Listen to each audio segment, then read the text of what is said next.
Bismillahirrahmanirrahim. Assalamualaikum warahmatullahi wabarakatuh.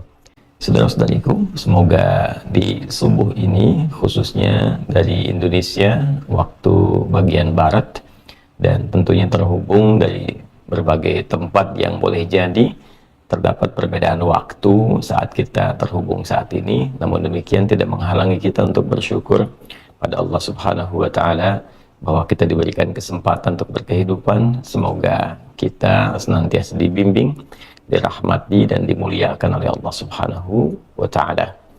Selanjutnya kita pun bersalawat pada Rasulullah SAW dengan berharap dari salawat yang kita mohonkan kepada Allah terpercik kepada kita percikan-percikan keteladanan yang dituntunkan Rasulullah SAW dan berpeluang mendapatkan syafaat Rasulullah saat kita kembali kepada Allah Subhanahu wa Ta'ala.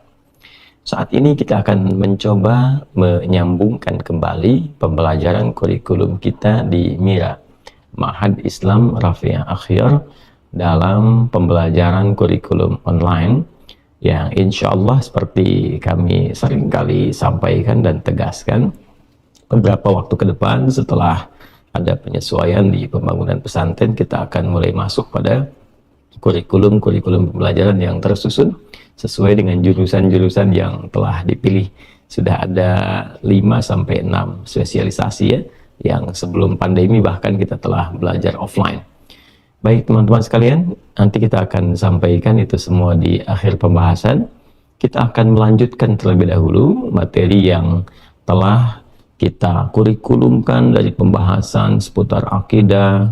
Kemudian setelah itu kita masuk ke bab salat ya. Bagi yang baru bergabung, teman-teman dipersilahkan untuk merujuk kajian yang telah kita uraikan sedemikian detail insya Allah di pertemuan-pertemuan yang lampau. Khususnya kita sediakan satu kanal pembelajaran di channel YouTube MIRA, Ma'had Islam Rafi'ah Akhyar.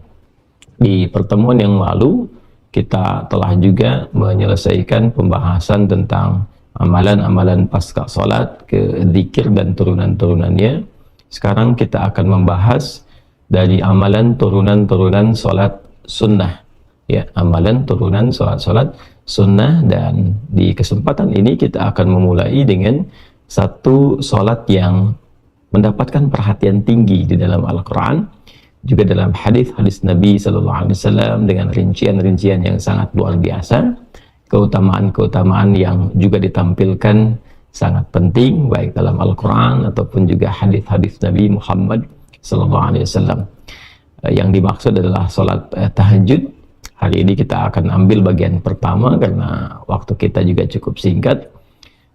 Kita akan bahas tentang pengertian, keutamaan, dan tentunya perbedaan antara sholat tahajud dan sholat lail atau qiyamul lail. Bismillahirrahmanirrahim.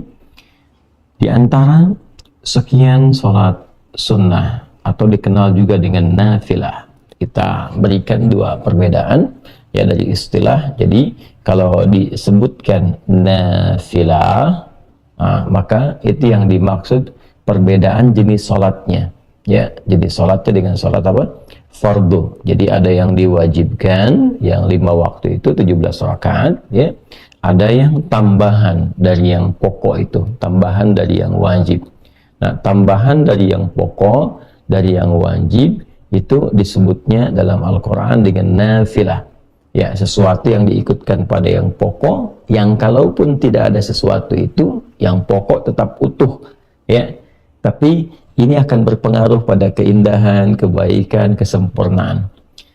Kita ambil contoh misalnya dalam bahasa Arab, kalau teman-teman misalnya lihat kerbau, sapi, dan seterusnya gitu ya.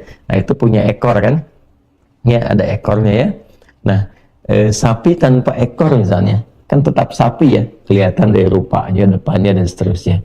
Tapi kelihatannya ada sesuatu yang kalau ditambahkan ekor itu terlihat jadi lebih sempurna kan ya, jadi lebih bagus, lebih indah. Nah itu dalam bahasa Arab, tambahan ekor itu kalau dimasukkan itu nafilah namanya ya, nafilah. Baik, jadi sesuatu yang bertambah pada yang pokok, ditambahkan pada yang pokok, yang dengan tambahan itu menjadikan kesempurnaan itu menjadi bertambah, lebih baik, lebih bagus. Ya, disebut dengan apa? Nafilah. Jadi di dalam Al-Quran kita akan dapati salat yang menjadi tambahan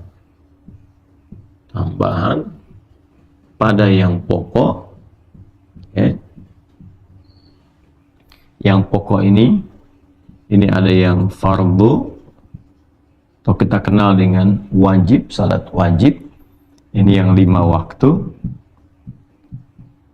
17 rakaat. Ya. Sementara yang dimaksudkan tambahan dari yang pokok, harap digarisbawahi, bukan menambah bilangan yang pokok. Ya, dari 5 jadi 6, dari 17 misalnya jadi 18 atau 20. Tidak, bukan itu yang dimaksudkan. Tambahan dari yang pokok itu disebut dengan nafilah. Ya. Ya.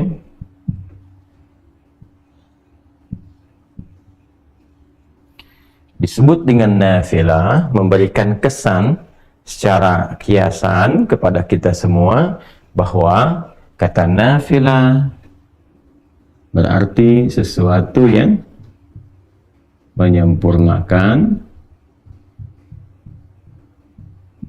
Ya, nanti kita akan bahas sesuatu yang melengkapi,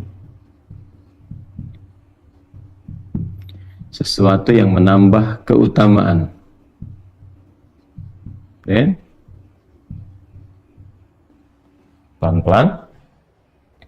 Nah, yang dimaksud menyempurnakan bukan berarti kalau kita sudah sholat pokok, selesai semua, nggak sempurna. Ya. Baik, yang dimaksud di sini teman-teman sekalian adalah satu, ya, nanti ada dari segi ketaatan. Jadi ketika seseorang menunaikan sholat nafilah di luar sholat yang pokoknya, maka seakan-akan ia menyempurnakan, menambah kesempurnaannya, ya, dalam hal menaati Allah Subhanahu wa Ta'ala, bertambah ketaatannya, lebih sempurna lagi, gitu kan? Maka di dalam redaksi hadis-hadis Nabi Sallallahu Alaihi Wasallam, ya, misalnya di dalam Sahih Muslim, ketika seorang Arab Badui berkonsultasi pada Rasulullah Sallallahu Alaihi Wasallam, bagaimana dia harus bersikap ketika dia telah menjadi seorang Muslim. Ya, ini barangkali juga bisa dijadikan panduan sebagai fikih. Ya, fikih untuk para mu'allaf misalnya, atau juga fikih untuk orang-orang yang berada di situasi-situasi tidak ideal, ya, untuk menunaikan amalan-amalan yang luas sifatnya. Ya, jadi Nabi SAW memberikan pesan kepada orang ini, karena orang Baduy ini, ya, tinggal di tempat yang tidak biasa, nggak setiap waktu bisa menemukan masjid, nggak setiap saat bisa bangun malam karena dia pindah-pindah, mungkin kena badai, mungkin dingin dan sebagainya. Jadi Nabi mengajarkan kepada orang ini ketika dia bertanya, "Ya Rasulullah, ajarkan, tunjukkan padaku amalan yang singkat, padat, tapi berpotensi memasukkan aku ke surga." Kan? Nabi SAW mengajarkan, ya, engkau tunaikan sholat yang pokok. Allah mewajibkan kepadamu 5 waktu, ya, silahkan tunaikan. Illa antatawwa, kecuali engkau ingin menambah ketaatan kepada Allah, ingin menyempurnakan ketaatanmu, tambah lagi, maka silahkan tambahkan tatawwu namanya, ya, tambahkan ketaatanmu. Illa an tatawwu.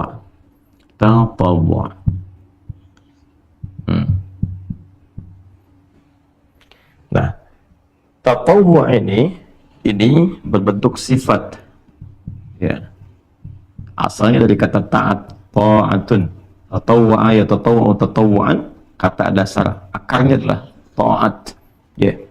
Jadi ketika seorang menambah ketaatannya kepada Allah dengan menambahkan amalan-amalan di luar yang pokok, di luar yang fardu, seperti hadis tadi ketika Nabi mengatakan, kalau engkau pengen tambah ketaatan, silahkan tunaikan yang sunnah-sunnah, ya. Maka dengan menambah tambahan-tambahan di luar yang pokok itu, dia sedang menyempurnakan ketaatannya kepada Allah Subhanahu wa Ta'ala. Jadi salat nafilah di luar sholat pokok disebut dengan nafilah karena menyempurnakan ketaatannya kepada Allah Subhanahu wa Ta'ala. Jelas sampai sini ya? Baik, jadi telah kita temukan dalam Al-Quran juga dalam hadisnya. Dalam Al-Quran tentang nafilah, kita langsung turunkan Quran di pokoknya surah ke 17 misalnya, Al-Isra di ayat yang ke-79. Wa minal laili fatahajjad bihi nafilatan laka. Dan di antara sebagian malam itu, jika engkau ingin bangun menunaikan ibadah, menyempurnakan ibadah ketaatanmu kepada Allah di waktu malam, silahkan tunaikan tahajud, dan itu termasuk nafilah. Ya kan? Ketika disebutkan nafilah, menyempurnakan amalan pokokmu, menyempurnakan ketaatan, maksudnya ya menambah ketaatan pada Allah Subhanahu wa Ta'ala. Yang kedua, melengkapi. Apa yang dimaksud dengan melengkapi di sini? Ya, yang dimaksud bukan melengkapi jumlah bilangan rakaatnya, ya kan? Jadi bukan berarti oh ini ada yang kurang, tambahkan. Jadi kalau saya misalnya lupa sholat subuh, ya kan? Tadi karena terlalu ngantuk misalnya ditunaikan 1 rakaat, dan juga lupa tidak sujud sahwi dan seterusnya, ya kan? Nah itu babnya berbeda, bukan ditambah dengan sholat sunnah. Ya, nanti ada tambahan-tambahan untuk melengkapi bilangan-bilangan yang pokok itu, ya entah itu nanti dengan mengulang kembali kalau diduga yang pertama ditunaikan itu memang betul-betul tidak khusyuk, tidak maksimal sehingga mengeluarkan dari sifat-sifat benarnya menunaikan sholat, ya, atau nanti ada mekanisme lain yang tidak sama dengan amalan-amalan yang nafilah. Maka yang dimaksud di sini adalah melengkapi kekurangan-kekurangan sifat, ya, yang terkait dengan satu bisa kekhusyuan, ya kan? Nah, boleh jadi ketika menunaikan sholat tadi misalnya sholat subuh waktu Indonesia bagian barat, ya kan? Ya ada dari kita 2 rakaat itu dapat khusyuknya misalnya 1,5 rakaat. Nah, sebagiannya ada yang menerawang kemana dan sebagainya, ya kan? Ya, ada yang dapat khusyuknya misalnya 1 rakaat dan sebagainya. Nah, yang menyempurnakan, melengkapi dalam konteks ini kekhusyuan yang dimaksudkan, sehingga pahala yang didapatkan ya tetap disempurnakan dengan amalan-amalan ini. Kurangnya dicari dengan nafilah, kurangnya dicari dengan nafilah. Nah, inilah fungsinya disebut dengan nafilah, menyempurnakan, melengkapi ya nilai-nilai yang terdapat dalam amalan fardu yang dirasakan kurang. Seperti halnya apa? Kekhusyuan, atau juga dalam konteks pahala. Ya, ya hadisnya sangat viral sekali. Masih ingat ya? Inna awwala ma yuhasabu bihil abdu yawmal qiyamati as-salah. Ya, sungguh amalan pertama yang akan dihisab di hari kiamat itu, kata Nabi SAW, adalah salatnya. Idza salahat salahat sairu amali wa idza fasadat fasada sairu amali. Jika salatnya terindikasi baik, maka ini memberikan sinyal yang baik bagi amal-amal lainnya. Namun jika salatnya bermasalah, maka ini memberikan kesan ada persoalan pula di amal-amal yang lainnya. Karena itu nanti kita akan temukan di bab-bab salat itu dampaknya kepada amalan lain, bahkan kepada perilaku sangat tinggi. Ya, seperti dampak salat terhadap iman. Itu banyak di Quran. Nanti disebutkan salat bahkan dengan diksi iman. Ya, wa ma kana Allahu liyudhi'a imanakum. Quran surah kedua Al-Baqarah ayat 143 itu kan. Dan Allah tidak akan menyia-nyiakan salat yang kau tunaikan dengan imanmu. Dan salat di sini disebut langsung dengan iman. Ya, kemudian juga Nabi mengatakan, ya al-farqu bainal mu'min wal kafir tarkus shalah. Kalau engkau ingin bedakan antara orang yang punya iman dengan orang yang tidak beriman, ya lihat pada perilakunya, apakah dia mengerjakan sholat atau tidak. Nah, jadi ada pengaruh sholat kepada aspek keimanan. Ya, nanti ada pengaruh sholat pada perilaku. Quran surah ke-29 ayat 45 itu ya, innas sholata tanha 'anil fahsya wal munkar. Jadi kalau seseorang itu benar menunaikan sholatnya, bagus dia, maka akan terlihat dampak perilaku pada kehidupannya. Orang sholat, lebih baik perilakunya, lebih tertata, dia beraktivitas, lebih bisa menjaga bagian tubuh dia dari ujung kepala sampai ujung kaki. Intinya dia banyak berbuat kebaikan. Sehingga dari kebaikan ini dia bisa mengatur amal-amal turunan yang lainnya. Udah pasti tuh kalau sholatnya benar, dia pasti bercita-cita pengen haji, pengen umrah, dia pasti ingin berzakat, kan? Dia pasti ingin dekat dengan Al-Quran. Jadi modal pertamanya sholat. Itulah sebabnya kenapa anak-anak di usia 7 sampai 10 tahun pendidikan dasarnya sholat. Ya, bukan manasik ya. Walaupun tidak salah anak-anak TK, SD diajarin manasik, tapi yang diperkuat sholatnya dulu ya. Sholatnya dulu itu yang fokusnya, teman-teman sekalian. Nah, kembali ke sini ya. Dari hadisnya nanti kalau kita akan teruskan, ketika seorang hamba terlihat bahwa dalam sholat pokok yang dia tunaikan itu ada yang kurang maksimal dari kehusyuannya, sehingga pahala yang diraih pun tidak optimal, maka Allah perintahkan kepada malaikat untuk melengkapi itu semua dengan catatan sholat-sholat nafilahnya. Ya, sholat-sholat apa? Nafilahnya. Nah, karena itulah kemudian dalam konteks ini, sholat-sholat yang nafilah yang menyempurnakan ketaatan kepada Allah Subhanahu wa Ta'ala juga dihukumi dengan sunnah. Nah, sunnah. Jadi kalau kita ngaji ya di turunan bab fikih, khususnya dimasuk di bab usul fikih, ya jadi nanti di fikih itu produk hukumnya. Bagaimana kita mengonstruksikan dalil-dalil menjadi sebuah produk hukum. Al-Quran itu kan dalil hukum, hadis dalil hukum, nanti ada ijma, ada qiyas. Ya, ketika kita mendapatkan satu persoalan, melihat sumber hukumnya. Nah, sumber hukum ini ketika kita ingin meramu ini, ya, mengkonstruksikan persoalannya sehingga mendapatkan dari sumber hukum ini isyarat hukum, maka ilmunya yang mengatur itu fikih namanya, sehingga keluarlah produk hukum. Apakah ini halal, ini haram, dan sebagainya. Tentu merumuskan ini nggak sembarangan. Ada petunjuknya, di Islam itu lengkap sekali. Jadi ada langsung petunjuknya dari Nabi Shallallahu Alaihi Wasallam. Begini cara merumuskannya, seperti ini ya, cara menetapkannya, menentukannya, dan sebagainya.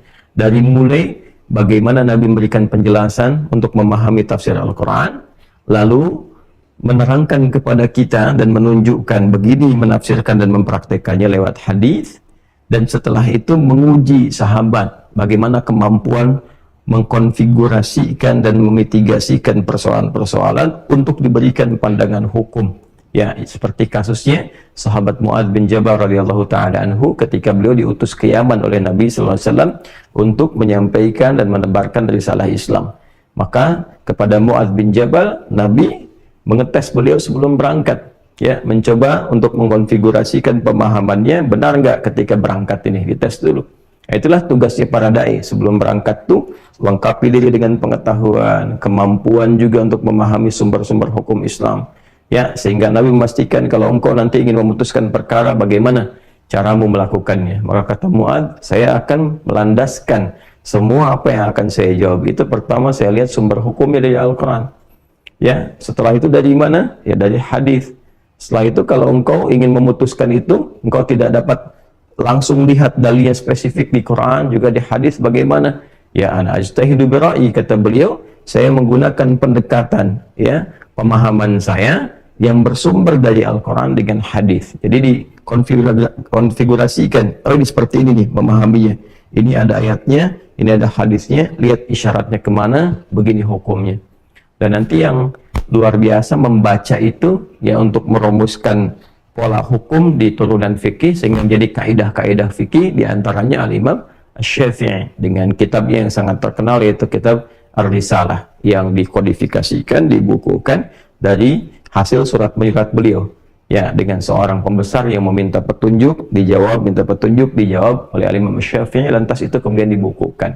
Yang sebelumnya didahului juga oleh Imam Abu Hanifah, memberikan isyarat-isyarat qiyas nanti, ya, karena di tempat beliau beraktivitas di Irak itu karena jauh dari Madinah, maka pendekatan ra'i, ya, rasionalitas itu lebih banyak. Jadi kalau kita lengkap di Islam tuh, kalau ingin belajar spesifikasi tentang turunan sumber hukum dalil, ada Imam Malik misalnya, rahimahullahu ta'ala, yang tumbuh berkembang sampai wafat di Madinah. Imamnya Madinah, Imam Darul Hijrah. Kalau kita ingin belajar tentang logika dalam agama, bagaimana memahami ini secara logika, bagaimana memahami hukum ini secara pendekatan logika, maka ada Imam Abu Hanifah An-Nu'man, Ya, kalau kita ingin menggabungkan keduanya, ada Al-Imam Asy-Syafi'i. Nanti muridnya Imam Asy-Syafi'i ada Imam Ahmad bin Hambal. Jadi lengkap, kita tinggal merujuk, memilih, melihat, dan melengkapi keseluruhannya. Kembali ke sini, maka nanti ya dalam pendekatan ilmu fikih ada turunan usul fikih. Di situ kita akan temukan ya di antara definisinya. Karena nanti ada perbedaan antara hadis dengan sunnah di ilmu hadis, fikih, dan usul fikih. Ya, kalau di hadis nyaris keduanya sama, dibedakannya dengan kurikulumnya saja. Semua yang bersandar dari Nabi Sallallahu Alaihi Wasallam, baik perkataan, perbuatan, sifat, dan sikap, disebut dengan hadis. Ya, kalau itu kemudian dijadikan jalan hidup untuk diikuti, disebut dengan sunnah. Terkurikulumkan jadi apa? Jadi sunnah. Ya, kemudian ketika masuk kepada aspek hukumnya yang saat dikerjakan, ini ya, dia mendapatkan pahala. Nah itu yang sering kita dapati kan. Kalau tak mampu melakukan itu karena uzur tertentu pun tidak berdosa, ya kan? Jadi terjemahannya lebih enak seperti itu. Kalau dikerjakan mendapatkan pahala, artinya ada tambahan di sini. Ini poinnya, ya kan? Kalau tak mampu dilakukan karena uzur tertentu, maka tidak menjadi dosa, nggak apa-apa gitu. Ya, tapi kalau bisa Anda kerjakan, maka mendapatkan potensi apa? Pahala. Ini gambarannya. Jelas ya?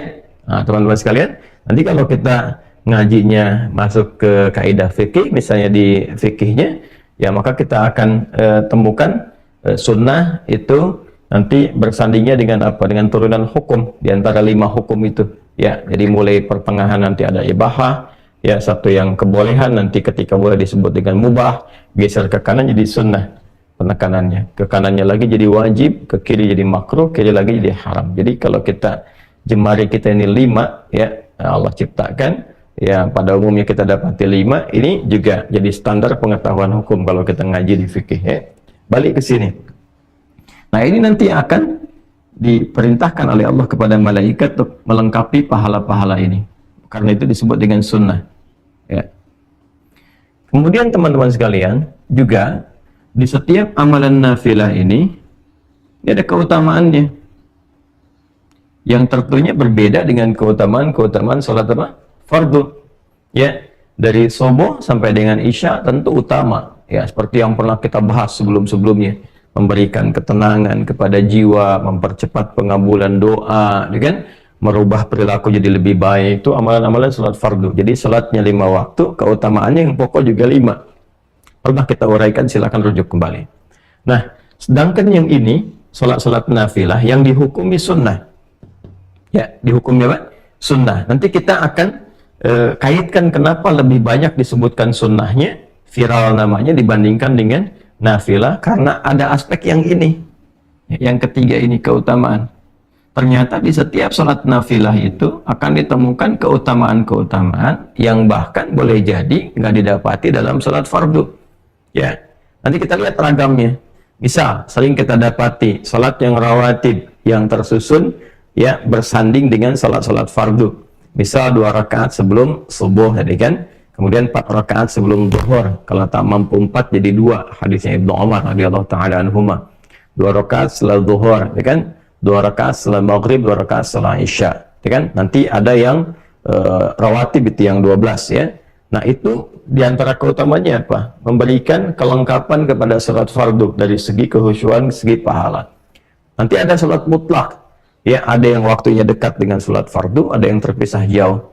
Seperti yang dekat-dekat itu misalnya 4 rakaat sebelum asar. Hadisnya Ibnu Umar radhiyallahu taala anhuma, rahimallahu ra'an shalla qabla al-asri arba'an. Allah merahmati seorang hamba yang sholat 4 rakaat sebelum asar.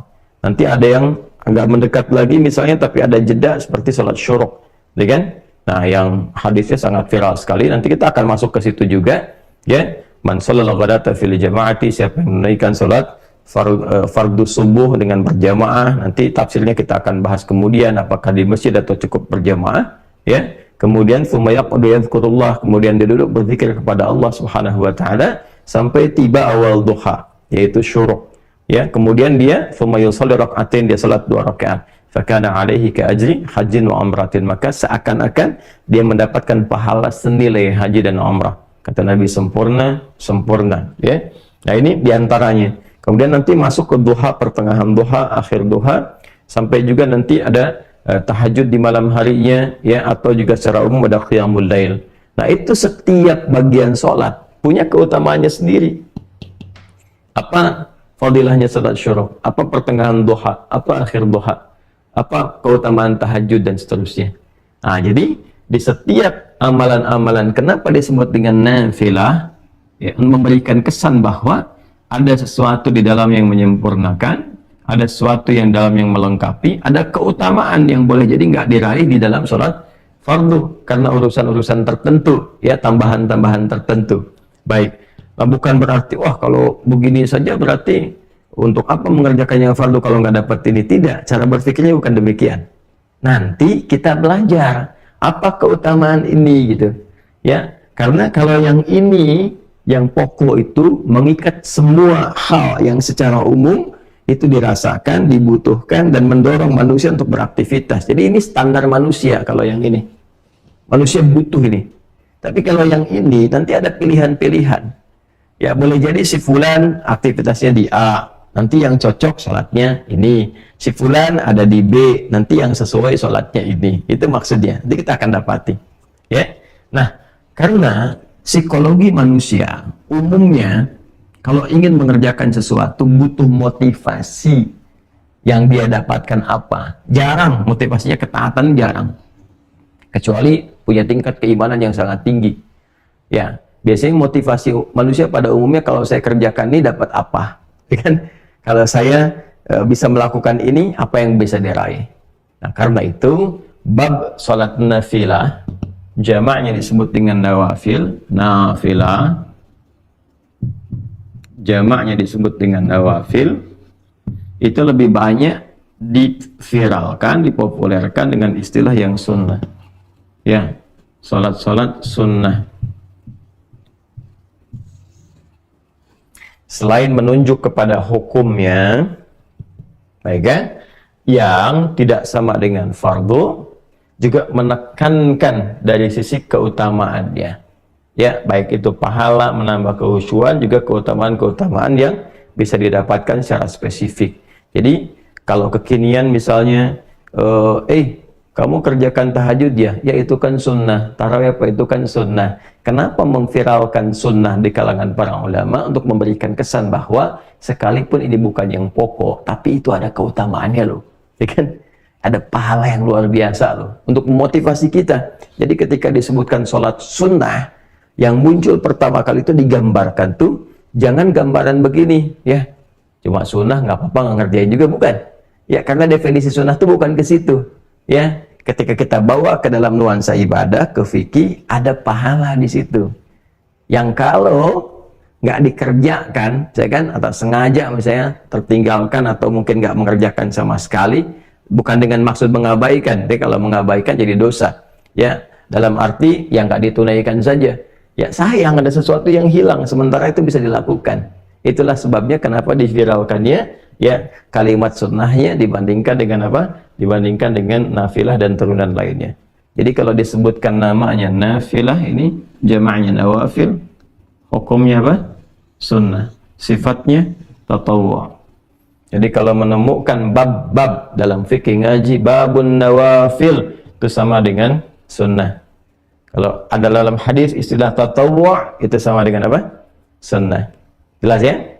Nah, di antara salat-salat nafilah yang berhukum sunnah yang sangat ditekankan dalam Al-Quran karena memiliki sifat-sifat yang tinggi dari 3 hal yang diuraikan ini terkait dengan makna nafilah adalah salat malam spesifik tahajud. Ya. Nah, ya. Jadi pendekatan pembelajaran kita di Mira itu lebih menekankan pada pendekatan pemahaman. Ya, silahkan kita boleh menghafal, bagus ya, menghafal itu, tapi saya menginginkan hafalan yang dipahami. Ya, bukan hafalan yang sekedar diingat ya, tapi rapuh dalam pemahaman. Makanya kita mulai dari dasar dulu sehingga kita paham. ketika menunaikan tahajud itu, oh berarti dia ada pahalanya. Oh berarti ada kesempurnaan, sesuatu yang istimewa di dalamnya. Oh ada sesuatu keutamaan yang nggak didapatkan dalam sholat-sholat yang lain. Baik ya? Nah, jadi di antara yang sangat ditekankan dalam Al-Quran untuk menunaikan sholat nafilah dari sekian banyak ragam sholat dan disebut dengan nafilah adalah tahajud. Baik, dalilnya Quran surah 17 ayat 79. Wa minal laili, kan? Baik, wa minal lail fatahajjad bih. Nah, nafilatul lak kita temukan katanya nafilatul lak. Oke. Wa minal laili, dan dari sebagian malam, ya, fatahajjad, maka bergegaslah engkau untuk bangun menunaikan tahajud nafilah. Kita temukan kata nafilahnya, ya. Sekalipun sholat itu bukan sholat yang pokok yang ditetapkan untukmu, ya, itulah bagaimana Allah sangat memahami dan mendetil pada keadaan hambanya, karena memang Allah penciptanya, ya. Tidak semua hambanya memang ya memiliki motivasi yang mendorong ia untuk bisa bangun di malam hari menunaikan sholat. Karena itu Allah memberikan tugas kepada kita yang pokok itu, yang umumnya seluruh hamba itu secara general bisa melakukannya. La yukallifullahu nafsan illa wus'aha. Nah, di atas yang pokok ini kita diminta untuk menambah ketaatan. Optimalkan nih karunia yang Allah berikan. Di waktu malam itu juga ada keutamaan-keutamaan buruk, ya kan? Tingkatkan ketaatan dirimu, tingkatkan kemampuanmu, maka ditempatkan hukumnya sunnah, ya, amalannya nafilah, supaya juga tidak terlampau memberatkan kepada hambanya, tapi memotivasi untuk mengajar bagi siapa yang ingin mencapai keunggulan. Okay? Nafilatul lak, sekalipun itu hanya nafilah, ya, untukmu, laka, ya, untuk kita hamba-hamba Allah pada umumnya. Kalau ke Nabi itu berbeda pendekatannya. Jadi ini yang di luar Nabi, kepada kita pada umumnya. Tapi nanti ada keutamaan-keutamaan di dalamnya, kata Allah, ya, yang akan diterangkan setelahnya. Jadi yang pertama, kita jelaskan dulu status tahajud itu, teman-teman sekalian. Statusnya masuk dalam kategori nafilah. Hukumnya apa? Sunnah. Dan memberikan isyarat pada tambahan tatawwu, tambahan sifat taat di hadapan Allah Subhanahu wa taala. Artinya, berbahagialah ketika Anda mampu bangun di malam hari untuk menunaikan tahajud, berarti Anda dinilai oleh Allah, digolongkan, dimasukkan ke dalam golongan hamba-hamba yang mampu menambah ketaatan. Pertahankan. Jadi berbahagialah ketika bisa bangun malam, artinya Allah sedang memuliakan kita dengan menambah sifat taat pada diri kita. Nah, ini pemahaman seperti ini kalau kita mengkajinya dengan dasar-dasar demikian, itu menambah motivasi, ya. Namun sebaliknya, ketika pemahamannya kita tidak dapatkan, ya boleh jadi mungkin bisa memilih yang lain. Ada orang yang begadang hanya untuk nonton bola misalnya, ya, walaupun secara duniawi tidak salah, tapi kalau di-compare dengan ini kan ada kehilangan sesuatu, sayang, ya kan? Atau mengerjakan aktivitas lainnya.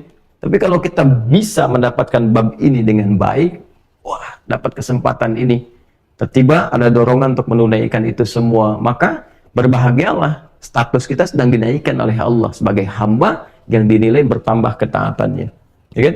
Nah, saat yang bersamaan juga kita punya motivasi ketika bangun di malam hari, kita terdorong menunaikan itu. Kenapa? Karena nanti kita kejar, oh ada tambahan pahala nih. Lalu kita lihat ke belakang, apakah sudah merasa sholatnya benar, ya, dari subuh sampai dengan ke isya, apakah sholatnya sudah merasa khusyuk. Ketika kita merasakan boleh jadi ada yang kurang sempurna, kita bangun tunaikan, ya. Dan yang lebih dahsyat, ada keutamaan di dalamnya, ya, ada keutamaan. Apa di antara keutamaan-keutamaannya? Nanti kita turunkan, ya, setelah kita mengulas dulu bagian ayatnya dari awalnya, ya. Al-Quran, teman-teman sekalian,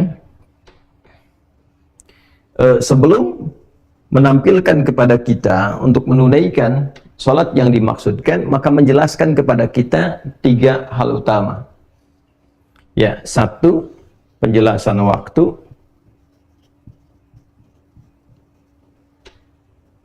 Kedua, aktivitas atau nama amal yang akan dilakukan.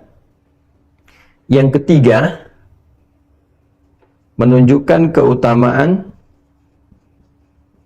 dan status hukum. Ya. Waktu, amal, keutamaan, dan status hukum.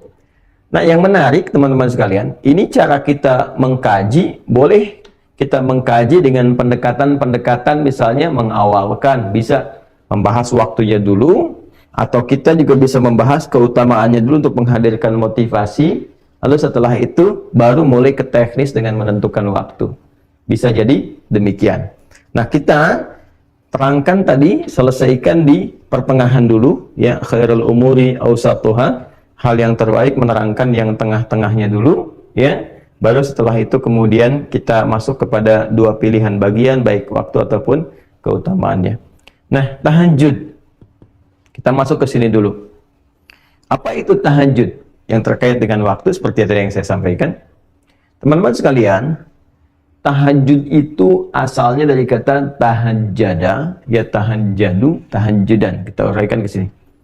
Ya, saya mesti menguraikan dari turunan yang lebih detail, karena kalau saya langsung ke pokok katanya, boleh jadi ada sebagian teman-teman yang mungkin mengawali pembelajaran di ilmu sorof, di tasrif, gitu kan, tidak ke ilmu lughah, ke atasnya belum sampai, ya tidak ke pokok, sehingga terjadi di situ lompatan-lompatan yang kadang-kadang mungkin dari sebagian teman-teman tidak sampai ke sana, ya, karena alhamdulillah kita kan memulai juga dengan spesialisasi bahasa Arab gitu ya. Kayak kalau saya bilang nanti langsung dari hajada, boleh jadi yang belajar tasrifnya dari sorof belum ke logoh yang agak ke atas sedikit, menyimpulkan salah misalnya, ya, maka kita urutkan secara agak lebih mendetil. Dari kata tahajjada, ini tahajud.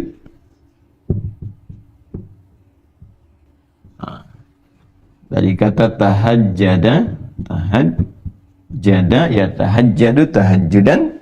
Tahajjad itu pokoknya dari kata hajada. Ini akar katanya. Hajada. Singkatnya ditambahkan tak di depannya. Kemudian tasydid sebelum akhirnya. Ya. Nah, agak cepat. Hajada ini akar kata awalnya, akarnya. Ini bermakna satu aktivitas, ini amal perbuatan. Satu aktivitas yang dikerjakan di malam hari setelah diawali dengan tidur terlebih dahulu. Ya? Jadi awali dengan tidur, bangun, beraktivitas. Itu hajada pokoknya. Baik ya? Nah, kalau kita ingin tambahkan ini dalam bentuk kesungguhan, serius pengen bangun di malam hari untuk beraktivitas, kan? Maka tambahkan tak di depannya. Ini fungsinya nih. Ya, secara bahasa. Lalu kalau ingin mengisyaratkan bahwa aktivitas itu nggak mudah dilakukan. Nggak semua orang bahkan yang ketika bangun langsung bisa mengerjakan aktivitas itu. Ya kan? Ya, pengen ngerjainnya jam 3:30. Bangunnya 2:30. Berusaha, udah bisa bangun tuh. Ya kan? Tapi tiba-tiba kemudian dia duduk dulu, tahan ngantuk, begitu sadar jam 5, ya kan? Bisa terjadi demikian ya.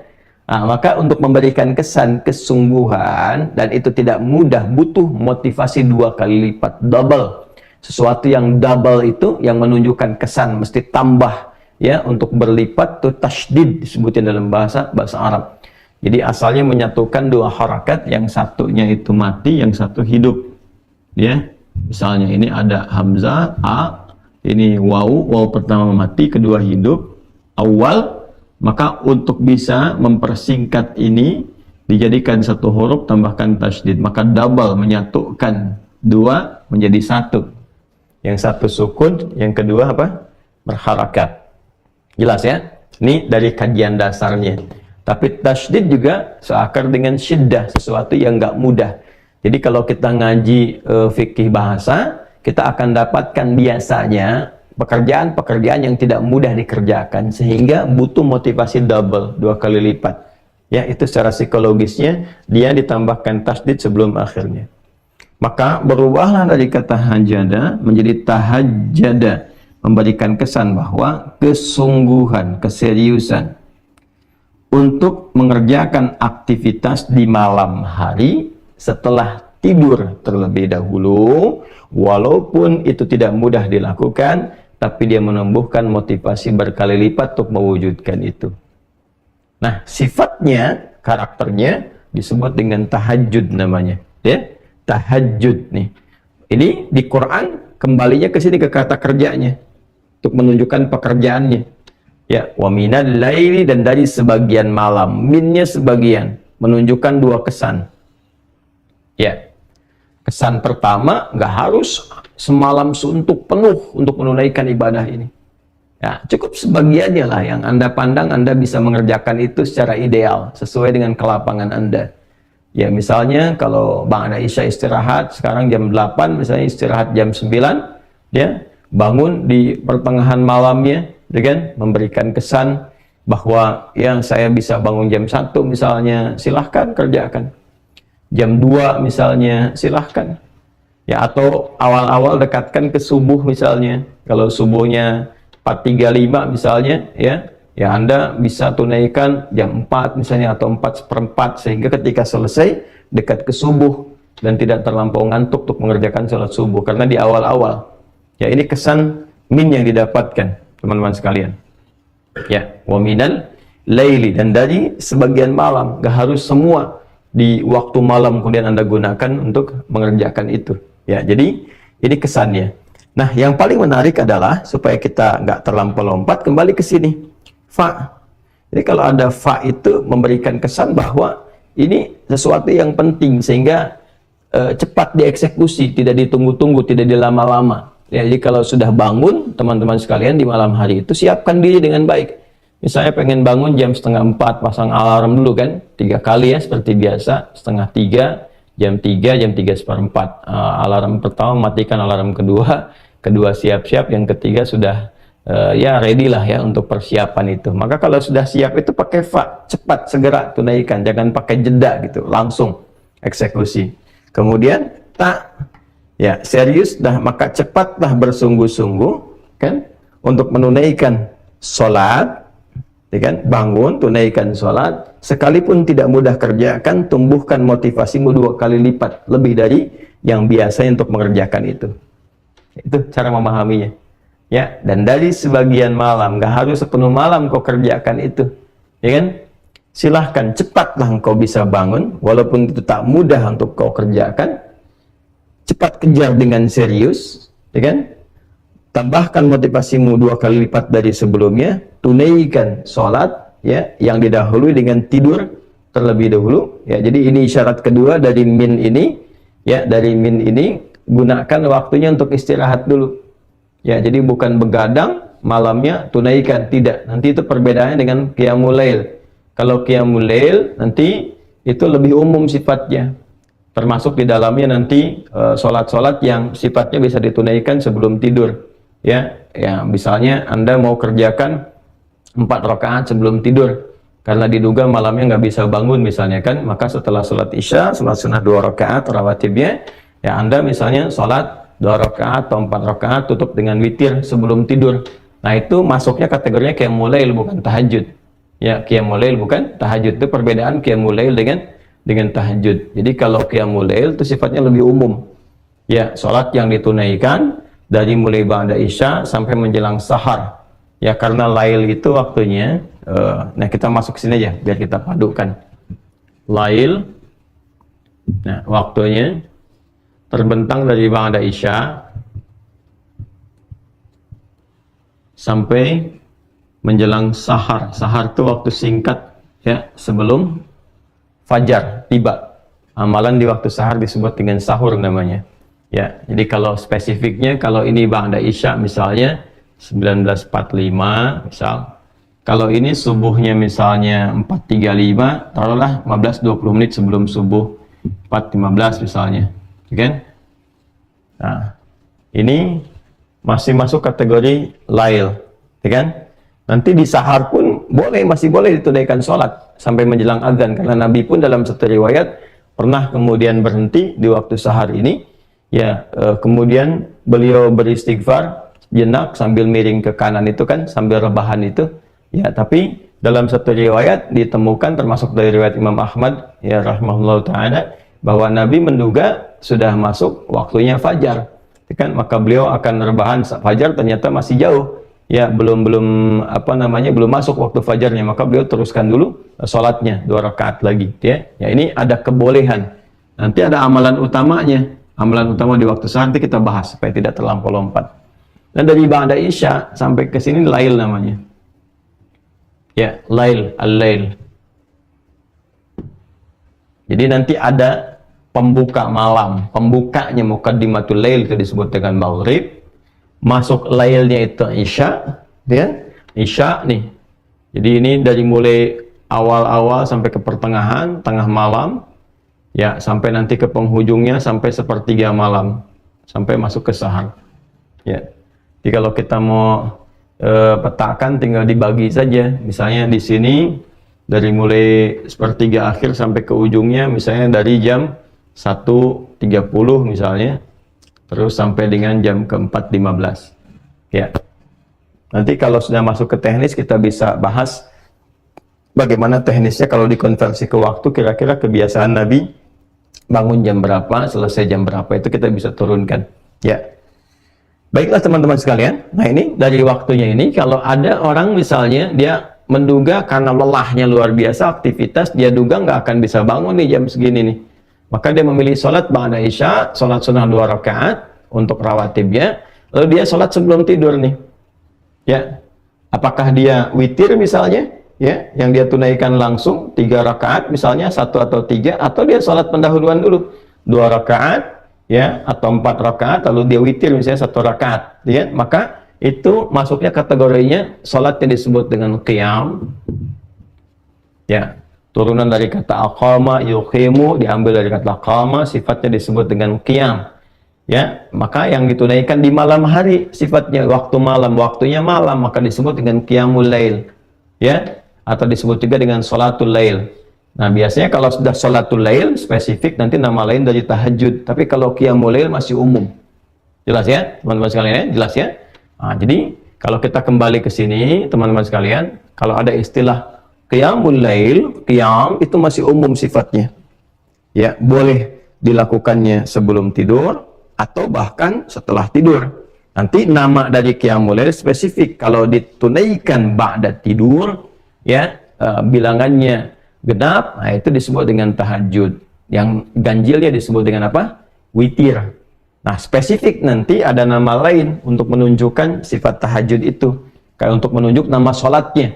Jadi kalau tahajudnya nanti, oh tahajud kan aktivitas yang dilakukan malam hari, ya, yang didahului dengan tidur. Aktivitasnya apa nih spesifik? Jadi kalau orang cuma bangun, ya harus dia kerjakan apa saja, kan secara bahasa tahajud aja. Maka nanti oleh Nabi disebut dengan sholat, ya, namanya bukan sekedar aktivitas, tapi yang ditafsirkan di sini sholat. Ya, dari mana taunya? Ada kaitan dengan ayat sebelumnya, ayat 78, aqimis sholata, ya, liduluki syamsi ila ghasaqil laili wa qur'anal fajr inna qur'anal fajri kana mashhuda. Nyambung langsung ke ayat 79, wa minal laili, ya. Tunaikan salat yang pokok nih, waktunya diatur kata Nabi. Allah sudah tetapkan waktunya. Dari mulai tergelincir matahari terus diurut sampai ketemu waktu isya. Nanti begitu isya ada malam nih menjelang sahar. Nah, di antara malam itu tunaikan tahajud. Maka yang dimaksud di sini salat, ya. Dari mana tafsiran itu tahu sholat selain petunjuk ayat? Nanti hadis Nabi. Misalnya kita temukan dalam Sahih Muslim. Sahih Muslim, nomor hadis 749. Temukan juga di Al-Bukhari. Nomor hadis 990. Termasuk di Al-Muwatta, nomor hadis 310. Muwatta Imam Malik tuh, ya. Rawinya siapa? Kalau misalnya nanti ada beda cetakan, beda nomor, temukan rawinya nanti dari Ibnu Umar radhiyallahu ta'ala anhuma. Apa bunyi hadisnya? Ya, hadatsana qala Rasulullah sallallahu alaihi wasallam salatul laili mathna mathna. Fa idza khasya ahadukumul fajra falyutir raka'atan wahidah. Salatul laili, kalau engkau bangun salat malam, ini nih yang dimaksud tahajud. Maka teknisnya nanti Nabi ada yang tunjukkan 2 rakaat, di hadis itu ada yang tunjukkan nanti 4 rakaat, kemudian ujungnya 3. Nanti kita akan lihat secara teknis setelah masuk ke teknisnya. Ya. Jadi kalau ada istilah tahajud yang dimaksud salat. Ya. Waktunya ini didahului dengan tidur, silahkan bangun di pertengahan sampai dengan ke ujung malam. Nih ya. Hukumnya apa? Sunnah. Keutamaannya ada hal-hal yang luar biasa diisyaratkan dengan nafilah. Nah, apa saja rahasia keutamaannya? Setidaknya ada 4 yang paling utama. Baik ya. Yang pertama, langsung kita sambungkan ke ayat masih yang sama, ayat 79 sampai 80. Ya, nanti di ujung 79, di awal 80. Nafilatan laka asa an yab'athaka rabbuka maqaman mahmuda. Satu, tahajud itu diantara keutamaannya, ini rahasianya. Kenapa saking pentingnya tahajud ini, walaupun ibadahnya sunnah, ya, sifat hukumnya, tapi sangat ditekankan di Quran karena ada rahasia di dalamnya. Ada keutamaan yang nggak bisa diraih di sholat-sholat lain, termasuk dalam sholat fardu.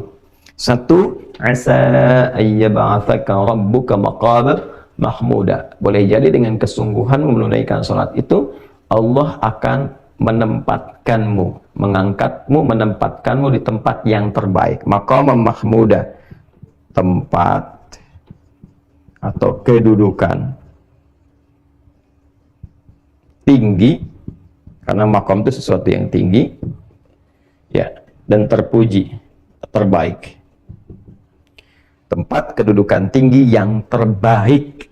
Awas, hati-hati ya, dipilihkan oleh Allah yang terbaik.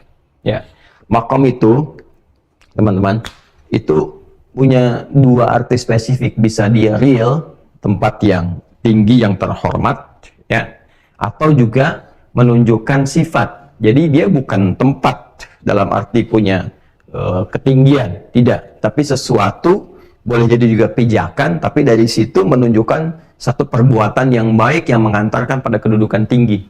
Ya, seperti Nabi Ibrahim misalnya. Ya, kan kalau kita mau tawaf tuh, ya setelah dari Hajar Aswad, ya kurang jarak, boleh jadi dari situ ada 5 meteran, kan ada Maqam Ibrahim ya. Ya, Maqam Ibrahim itu sebetulnya bukan tempat wujudnya kayak kerucut bentuk kubah ke atas, bukan. Itu tapak kaki.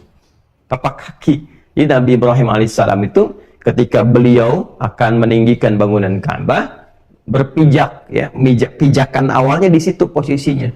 Itu isyaratnya di Quran surah kedua Al-Baqarah ayat 125.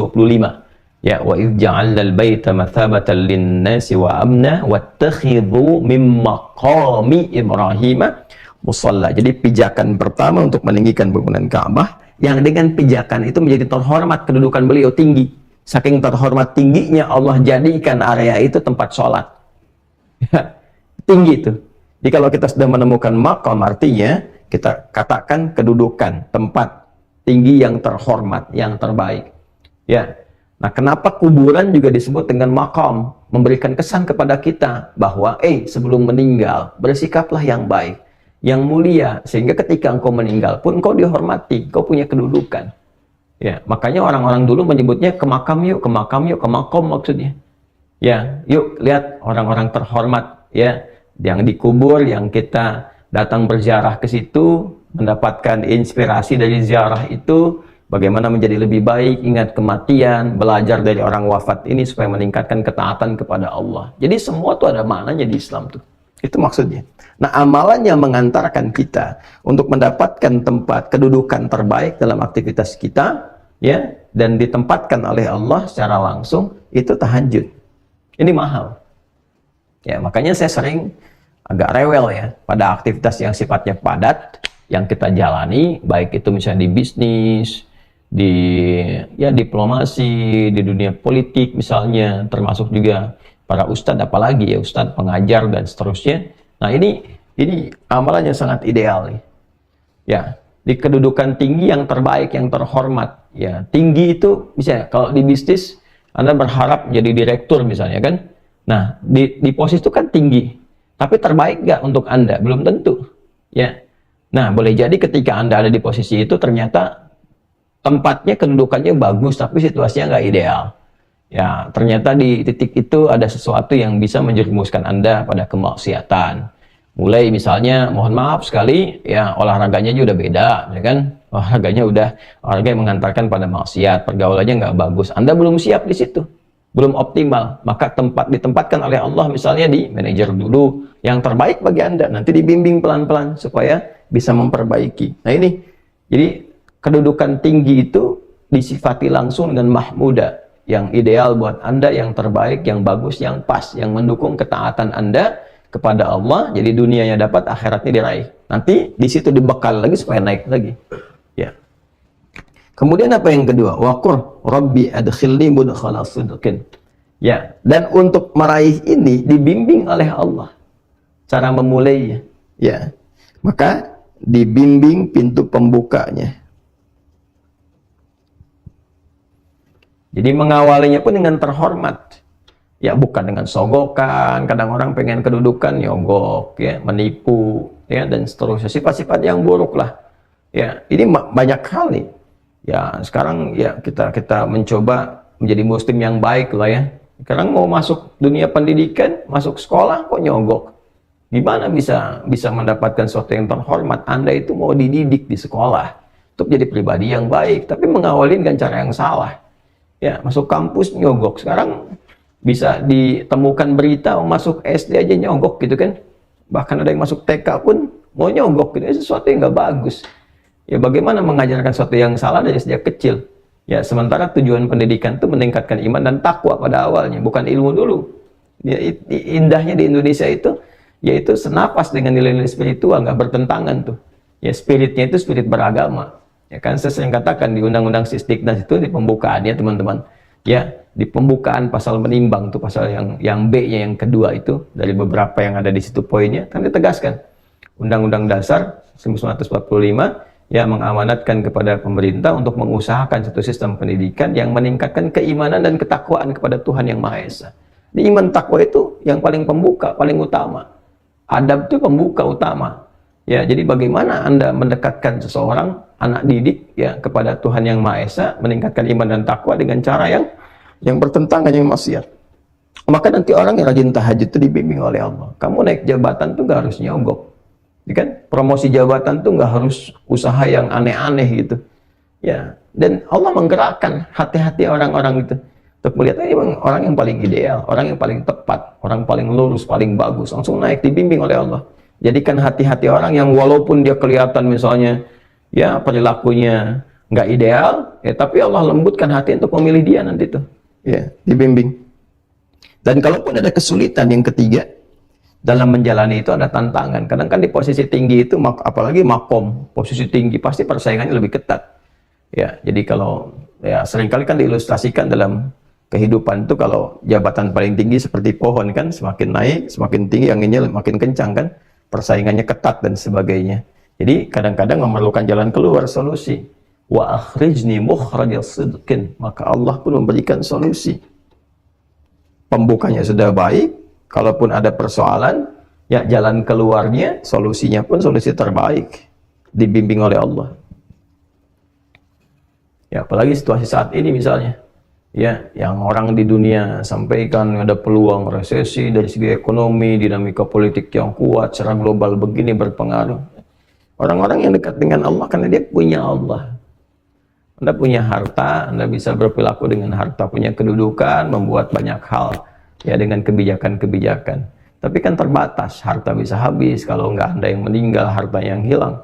Kedudukan selesai, pasti berganti, nggak ada yang abadi. Kalaupun Anda pertahankan, Anda meninggal juga. Tapi kalau kita katakan saya punya Allah yang gak ada batas gitu.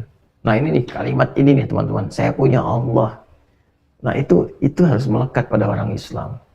Punya Allah itu. Dan itu Allahu Akbar itu sebetulnya identitas yang harus melekat pada jiwa itu. Setiap muslim itu kalau sudah punya itu, udah gak ada batas tuh. Karena dia yakin punya Allah. Bilal itu kan di dalam tanda petik ya, disiksa gitu. Ya, saya katakan dalam tanda petik karena saya itu agak sulit menemukan kata-kata yang menggambarkan bagaimana hebat dan dahsyatnya perjuangan Sayyidina Bilal bin Rabah radhiyallahu taala anhu, dan tidak layak untuk mendapatkan kalimat itu sebetulnya. Tapi sejarah kan menunjukkan bagaimana beliau diikat, ya kan, di atas batu yang sudah dipanaskan, di lapang yang panas, lalu dicambukkan. Tapi karena beliau itu sudah mendapatkan nikmatnya iman, ada Allah, ya, ada Allah, tuh, saya punya Allah gitu. Maka dikatakan irtad murtad kamu, kata beliau ahad. Ahad itu apa? Ya sifat Allah yang utama kan. Qul huwallahu ahad. Saya punya Allah kok. Jadi dicambuk pun biasa aja, ahad. Disiksa juga saya punya Allah kok. Dan ketika itulah yang terjadi apa? Masya Allah, ketika seseorang mengatakan saya punya Allah, maka Allah langsung bertindak kan, karena kekuatan imannya itu. Maka datang Abu Bakar, dijalankan oleh Allah, dilembutkan, datang ke situ, dibebaskan dari status hamba budak menjadi orang terhormat. Ya, dibeli, dibebaskan. Ya, sangat terhormat. Nah ini, kalau kita punya prinsip seperti itu, maka insya Allah perbuatan-perbuatan buruk itu akan menepi dengan sendirinya. Tidak ada hal-hal yang buruk yang akan menyertai sesuatu yang didekatkan kepada Allah. Dengan sifat apapun, Anda pejabat, kalau Anda mengatakan saya punya Allah, Anda nggak akan korupsi. Anda menempuh jalan yang benar. Ya, Anda diplomat, birokrat, pebisnis, dan sebagainya, pengajar, juga kalau benar-benar ustadz, kiai, habaib, dan sebagainya, ya, melatih diri, saya punya Allah, dan melekatkan keimanan pada dirinya, dan konfirmasi dengan kalimat Allah itu, ya idza dzukirallahu wajilat qulubuhum, disebutkan nama Allah. Kalau orang mengatakan saya punya Allah, disebutkan nama Allah, ada getaran pada jiwanya. Ya, makin tinggi makin bisa menggetarkan nanti. Maka sumpahnya nggak main-main, ketika demi Allah atau kalimat Allah saja sudah bisa menjatuhkan senjata, pedang, dan sebagainya. Ya, kita berjuang dulu pakai kalimat takbir kan, Allahu Akbar, gentar musuh. Ya, Nabi mengatakan Allah, maka jatuh pedang yang sedang mengancam Nabi itu. Itu nggak main-main kalimat itu. Ya. Dan yang terakhir, ya, waj'alni min ladunka sultanan nasira, mendapatkan langsung pertolongan dari Allah. Nah, ini maksudnya tambahan dari yang ketiga. Dia dapat solusi, tapi kadang-kadang di posisi tinggi ini goncangannya nggak mudah, magnitudenya juga kencang. Kadang-kadang ada yang ingin menyingkirkan, menyungkurkan, mencelakakan, dan sebagainya.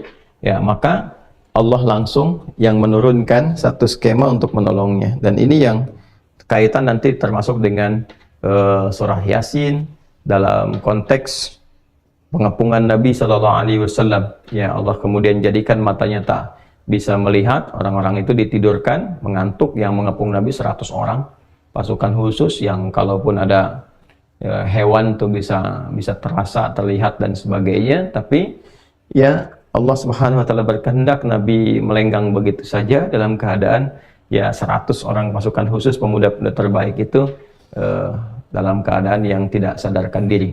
Ya, ini pertolongan yang Allah berikan. Jadi dalam kondisi-kondisi yang sifatnya padat, aktivitasnya kuat, dan juga tantangan serta dinamikanya juga cukup beragam dan tinggi, maka ada satu amalan, kurang lebih begitulah, yang rahasia amalan ini bisa memberikan pengantar, perlindungan, dan juga penjamin pada kesuksesan yang diharapkan. Amalan itu disebut dengan tahajud.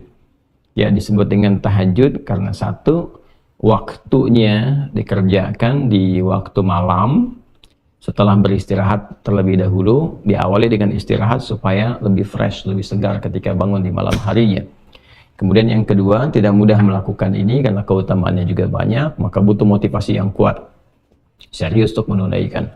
Nah, di antara keutamaannya, yang pertama, Allah akan berkenan mengangkat, menempatkan hambanya yang konsisten menunaikan tahajud dengan baik dan benar ke posisi yang terhormat, yang terbaik, yang ideal untuknya.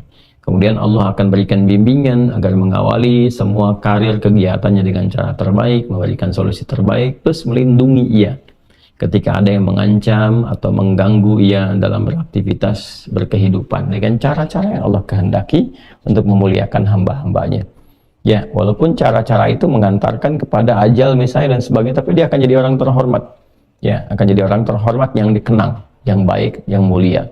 Ya, kalau kematian kan kita nggak bisa tolak sesuai dengan ajal.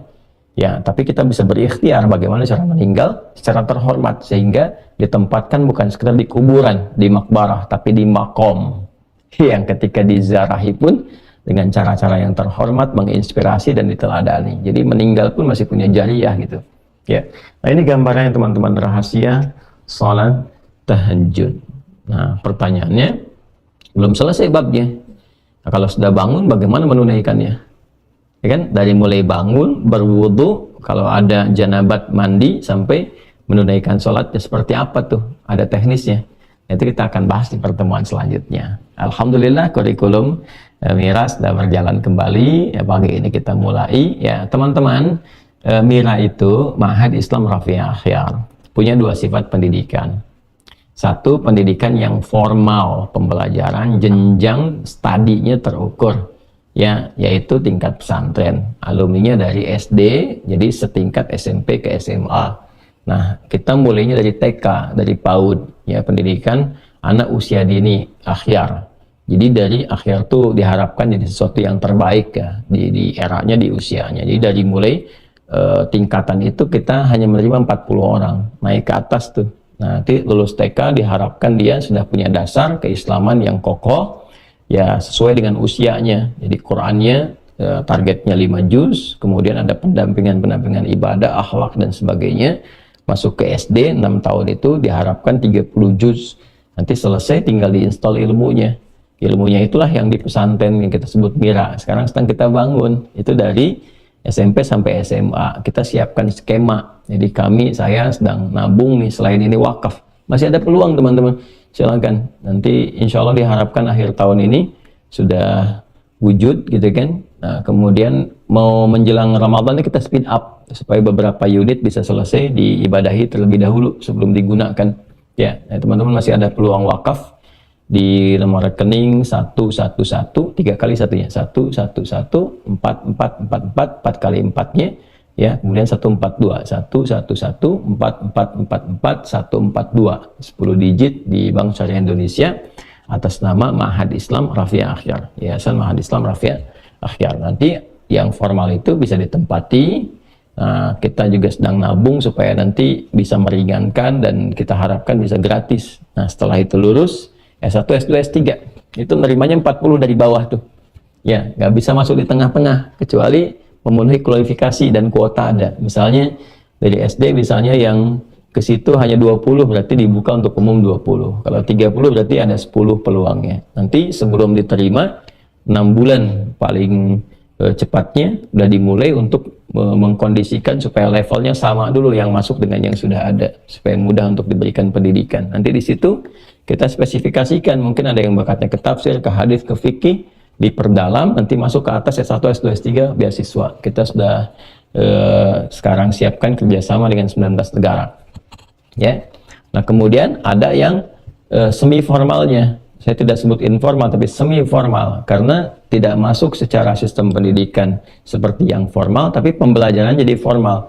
Nah inilah yang sekarang kita berlangsung online-nya yang Mira. Nah Mira ini dibuat online-nya saat ini bagi teman-teman yang belum tahu dan ingin mendaftar ikut, langsung aja lihat di UWAH Corner tuh ya, langsung ke UWAH Corner, di situ ada paket pembelajarannya, ke situ masuk, kemudian install ya, kita terhubung seperti ini ya, nanti ada Zoom juga dan sebagainya, dan kita nggak ada SPP, nggak ada iuran, nggak ada apa-apa, cuman di awal itu daftar masuk UWAH Corner, ada paketnya infak yang apa namanya paket itu untuk belajar, selesai, setelah itu tersambung. Nah nanti di luar ini yang offline-nya ada. Di mana belajarnya nanti di pesantren itu kalau udah selesai, nanti ada undangan tuh. Jadi begitu santai istirahat di akhir pekan, nah ini yang masuk sesuai profesi. Makanya nanti yang sudah aktifkan akun, mohon profesinya dicantumkan di situ. Nanti pasca Ramadan sudah masuk ke sana. Di kelas bisnis ada berapa orang, nanti dibagi nginep di sana. Ya, dan nggak bayar. Kan kita yang bangun juga. Gitu ya. Nah, jadi kalau saya kurang terbiasa kalau kajian misalnya ya taruhlah khusus, nggak salah ya, daurah misalnya spesifik di hotel atau apa dan sebagainya, nggak salah, silahkan. Cuma saya lebih ingin memfungsikan apa yang sudah ada, kita bangun, kita rencanakan supaya berkahnya lebih banyak ya. dan nggak ada bayar karena saya kan ngajar. Kita berusaha untuk cari akhirat bukan cari dunia. Jadi kalau Anda mau infak ya infak ke tempatnya aja, untuk bangun, untuk apa, untuk kita fungsikan. Nanti kita makannya sama-sama, kita rasakan suasana kehidupan di pesantren, ya kan, 2 malam misalnya selesai, nanti pekan berikutnya gantian dengan yang lain. Nah itu yang dikurikulumkan. Nanti ada kelas di kesehatan, kedokteran, ada kelas di bisnis, ya, ada kelas dunia diplomasi, ada kelas ibu rumah tangga, ada kelas ilmuwan dan kelas pembelajar. Ya termasuk yang dari luar negeri pun sudah kita beberapa ya, dengan Amerika, dengan beberapa yang lain. Nanti ada summer camp.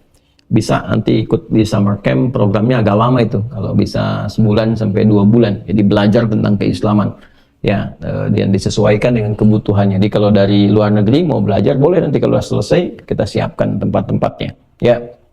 Dan di kita insya Allah semangatnya untuk berislam dengan lebih baik. Nah ini teman-teman sekalian, insya Allah kurikulum berjalan. Mudah-mudahan esok hari juga kita siapkan bersambung dari apa yang telah kita bahas. Kemudian nanti kalau udah masuk bulan Maret, miranya spesifik untuk Ramadan, ya, persiapan Ramadan, karena nanti sudah akan masuk ke awal-awal ke Ramadan. Jadi sudah Sya'ban tuh, awal Maret itu sudah ke awal-awal menjelang pertengahan Sya'ban, ya. Nanti masuk 22 itu sudah akhir Sya'ban, 23 atau 24 nanti kita akan bahas tuh, ya, untuk masuk awal Ramadan bersamaan dengan awal Ramadan. Jadi fikihnya kita siapkan dari awal supaya saat Ramadannya kita optimal, ya. Dan yang kedua, informasi pentingnya teman-teman sekalian, kita sedang menyiapkan paket-paketnya untuk pembelajaran. Nanti ada juga kejutan, ada juga yang dari sekarang kita siapkan. Nah untuk hafalan nih, kita udah tebarkan kemarin buku paket hafalannya. Kita siapkan ke Sumbawa ada 2000 plus 300 ke pesantren di Amalelanya, jadi 2300. Kemudian di Bengkulu kita siapkan 2000, ya. Lalu kita Riau juga kita berikan 1000, ya. Kemudian juga ada di Sukabumi kemarin ya 100 paket kita berikan. Satu paket itu ada 3 buku. Nah, teman-teman yang pengen ikut ke visi ini, jadi kita berikan itu, kita sebarkan tuh secara gratis. Nanti pas Ramadan kita berikan kurikulum menghafal Quran selama Ramadan. Paketnya udah ada, tinggal dikasih bimbingan terkoneksi, ya. Nah itu kita mau bagikan gratis teman-teman. Jadi kalau mau ikutan teman-teman bisa ke rekening, lihat deskripsi aja ya. Di BSI juga tuh yang atas nama Tahadiyat itu ada di situ, ya. Tinggal dicek paketnya kemana, itu nanti difungsikan untuk bisa mendapatkan paket-paket yang akan kita sebarkan. Insya Allah optimalisasinya ada di Ramadan. Saya kira itu yang bisa kita terangkan dulu di subuh kali ini.